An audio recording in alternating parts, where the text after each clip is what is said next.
SitRep, it's October 2022. How cheap or expensive is an 8K TV? All right, the cheapest, 65-inch TCL for $2,000.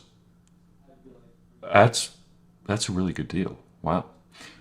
Most expensive 8K TV, 77-inch OLED LG for $13,000. But that's actually a really good deal. I mean, OLED 77-inch 8K HDR 13K. I mean, that was considered science fiction not too long ago. Though the name LG Signature Z2PUA, who comes up with this stuff? Let's go a little bit further. The cheapest TV you can purchase. I'm looking at B&H right now. And this is anything above 32 inch because 32 inch is now considered a monitor, not a TV by many. The Sansui S40V1FA. Wow. Again, what a name. $259 though. That's a deal.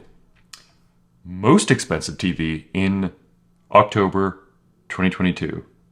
The Samsung MS1A 110-inch micro LED for $150,000. Now that is a proper price.